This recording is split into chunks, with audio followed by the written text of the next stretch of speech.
আমি আপনি মায়ের পেট থেকে শিখে আসিনি। আল্লাহ তাবারক ওয়া তাআলা আর ইবাদত কেমন করে করব, কেমন করে দুনিয়াতে চলাফেরা করব, কেমন করে আমি বিয়ে শাদী করব, কেমন করে আমি লেখাপড়া করব, কেমন করে মসজিদ বানাবো, কেমন করে জলসা করব, আল্লাহ তাবারক ওয়া তাআলা কেমন করে আমি দুনিয়াতে চলবো, আল্লাহ তাবারক ওয়া তাআলা তার তারিখ আমাকে বলে দিয়েছেন। কোরআনে কারীমের মাধ্যমে আল্লাহ তাবারক ওয়া তাআলা দুনিয়ার মানুষদেরকে জানিয়ে দিয়েছেন, এই দুনিয়ার মানুষেরা ও আমার বান্দা এবং বান্দিরা, তোমরা কেমন করে আমার জান্নাত খানাকে হাসিল করতে পারবে। আল্লাহ তাবারক ওয়া তাআলা বারবার এলান করে বলেন, ও আমার বান্দা এবং বান্দিরা, এই দুনিয়াটা তোমাদের জন্য চিরস্থায়ী নয়।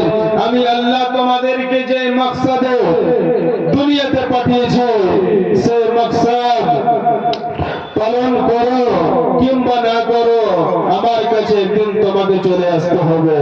ভাই আমার, বন্ধু আমার, আল্লাহর মাকসাদ কেমন করে জানতে পারবো কি আল্লাহ কোন কাজ করতে গেলে আল্লাহ তাবারক ওয়া তাআলা আমার উপর রাজি হয়ে যাবে, আর আল্লাহর জান্নাতে আমি প্রবেশ করতে পারবো, আর আল্লাহর কোন ব্যক্তিটা আল্লাহর জান্নাত খানাতে যাবে, আর কোন ব্যক্তিটা আল্লাহর জাহান্নাম থেকে বাঁচতে পারবে।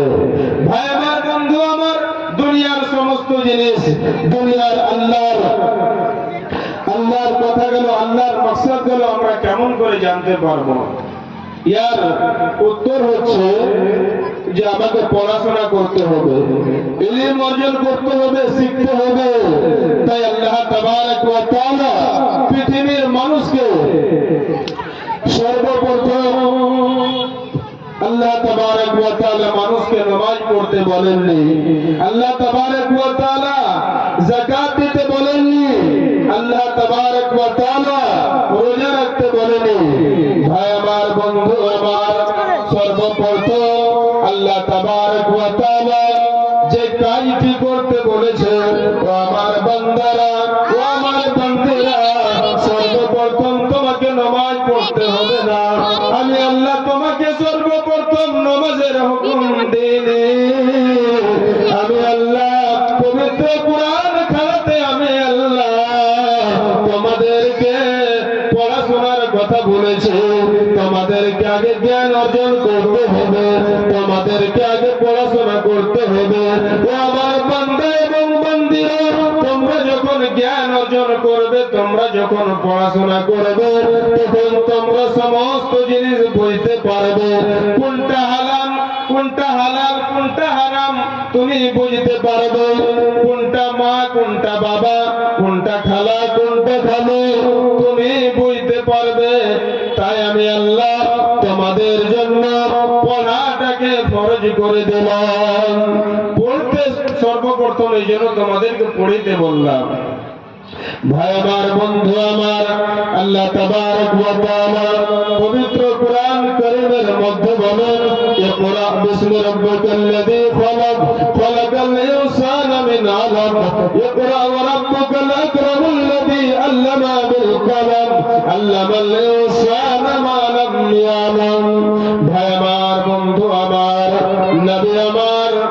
নবী আমার যখন গায়ে উড়ায় বসেছিলেন, আল্লাহর ধারে যখন বসেছিলেন, ফেরেশতা এসে বললেন, ইকরা ইয়া মুহাম্মদ পড়ো। নবী বললে, আমি পড়তে জানি না, আমি লিখতে জানি না। আমি যখন আমার মায়ের গর্ভে ছিলাম, আমি যখন আমার মায়ের পেটে ছিলাম, আমার বাপ দুনিয়া ছেড়ে চলে গিয়েছে। আর আমি যখন 6 বছরের ছিলাম, আমার মা আমাকে দুনিয়া ছেড়ে চলে গিয়েছে, দুনিয়াতে রেখে চলে গিয়েছে। আমি যখন 8 বছরের ছিলাম, আমার দাদাও আমাকে ছেড়ে চলে গিয়েছে। আমাকে বলছো পড়ো, আমি পড়তে জানি না, আমি কোনোদিন পড়িনি। পরে জিবরাইল আলাইহিস সালাম চেপে ধরলেন আর বললেন পড়ো ইকরা বিসমি রাব্বিকাল্লাযী খালাক খালাকাল ইনসানা মিন আলাক ইকরা ওয়া রাব্বুকাল আকরামুল্লাযী আল্লামা বিল কলম আল্লামাল ইনসানা মা লাম ইয়ালাম। পড়ো প্রভুর নামে যে তোমাকে সৃষ্টি করেছে, যে তোমাকে বানিয়েছে, যে তোমাকে পয়দা করেছে। ও দুনিয়ার মুসলমানেরা, যে লোকটা কত হতভাগা হতে পারে, সে লোকটা কত তার নসিব খারাপ হতে পারে, যে লোকটা নিজের রবকে চিনতে পারলো না, নিজের প্রভুকে চিনতে পারলো না, নিজের খোদাকে চিনতে পারলো না, সে লোকটা কত বড় নাদান হতে পারে, সে লোকটা কত বড় হতভাগা হতে পারে। এই জন্য আমার আল্লাহ বললেন, ও আমার বান্দারা, তোমার প্রভুর নামে, যে প্রভু তোমাকে সৃষ্টি করেছে, যে প্রভু তোমাকে বানিয়েছে, যে তোমাকে পয়দা করেছে, তার নামে তুমি পড়ো।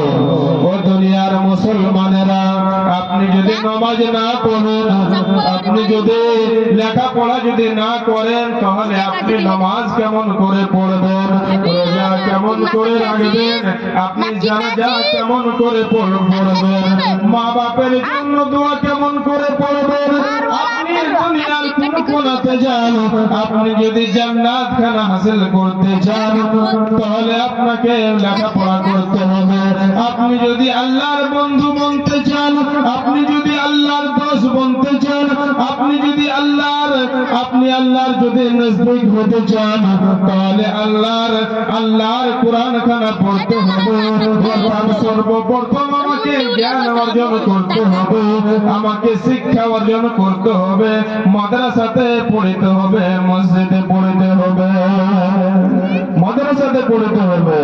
ভাই আমার, বন্ধু আমার, একটা লোক যখন পড়ালেখা করার জন্য নিজের কদমকে আগে বাড়ায়, মাদ্রাসার দিকে যখন যায়, মসজিদের দিকে যখন নিজের পাখানা বাড়ায়, তখন আল্লাহ তাবারক ওয়া তাআলা তার জান্নাতের রাস্তাটাকে সহজ করে দেয়। ভাই আমার, বন্ধু আমার, একজন লোক যখন পড়ালেখা করার জন্য, কোরআনের বাণী শোনার জন্য, আল্লাহর দ্বীনকে অর্জন করার জন্য, আল্লাহর দ্বীন শেখার জন্য কেমন করে নামাজ পড়তে হবে, কেমন করে রোজা রাখতে হবে, কেমন করে বাপ মায়ের সাথে হুসন সুলুক করতে হবে, কিরকম করে গ্রামে চলতে হবে, এগুলো ভালো ভালো জিনিসগুলো যখন শেখার জন্য যখন সেই লোকটা কদম বাড়ায়, তখন সেই লোকটার জন্য সমুদ্রের মাছ গেল দোয়া করে, রাস্তার ছোট ছোট পিঁপড়ে গেল দোয়া করে, ফেরেশতা গেল দোয়া করে। ভাই আমার, বন্ধু আমার, এই জন্য আমি আপনি কোরআন থেকে বুঝতে পারলাম যে সর্বপ্রথম আল্লাহ তাবারক ওয়া তাআলা নিজের বান্দাকে পড়াশোনা করতে বলেছে। ও দুনিয়ার মুসলমানেরা, আল্লাহর কোরআন জানিয়ে দিলেন, একজন আনপড় আর একজন পড়া লোক কোনদিন সমান হতে পারে না, কোনদিন বরাবর হতে পারে না। একজন আলিম একজন জাহেল কোনদিন সমান হতে পারে না, কোনদিন বরাবর হতে পারে না, কোনদিন বরাবর হতে পারে না। ভাই আমার, বন্ধু আমার, এই জন্য জ্ঞানের অনেক মূল্য আছে, জ্ঞানের অনেক দাম আছে, ইলমের অনেক দাম আছে। ভাই আমার, বন্ধু আমার, এই জন্য আমাকে আপনাকে ছেলে মেয়েকে ইলম অর্জন করতে হবে। ও দুনিয়ার মুসলমানেরা, ও আমার মায়েরা, বোনেরা, ভাইরা, বন্ধুরা, ইলম কতক্ষণ পর্যন্ত অর্জন করবেন? ইলম কখন অর্জন করবে? মৌলভী সাহেব, কাম করতে করতে দিন কেটে গেছে, খতম হয়ে গেছে, সময় পাই না, গেম খেলতে খেলতে সময় কেটে যাচ্ছে, লোকের বুঝাবা করতে করতে সময় কেটে যাচ্ছে, সুদ খেতে খেতে, হারাম খেতে খেতে, নিশা পানি খেতে খেতে সময় কেটে গেছে, ইলম কখন অর্জন করব? ও আমার ভাইয়েরা, বন্ধুরা, তুমি ইলম অর্জন করতে থাকো, তুমি ইলম অর্জন করতে থাকো, শিখতে থাকো। তুমি তোমার মায়ের গোদ পর্যন্ত, মায়ের গোদ থেকে নিয়ে গোর পর্যন্ত, অর্থাৎ তুমি মায়ের পেট থেকে যেদিন তুমি জন্ম নিয়েছ, মায়ের পেট থেকে যেদিন তুমি দুনিয়াতে এসেছ, সেদিন থেকে নিয়ে মুসলমান কবরে যাওয়া পর্যন্ত, মাটির নিচে যাওয়া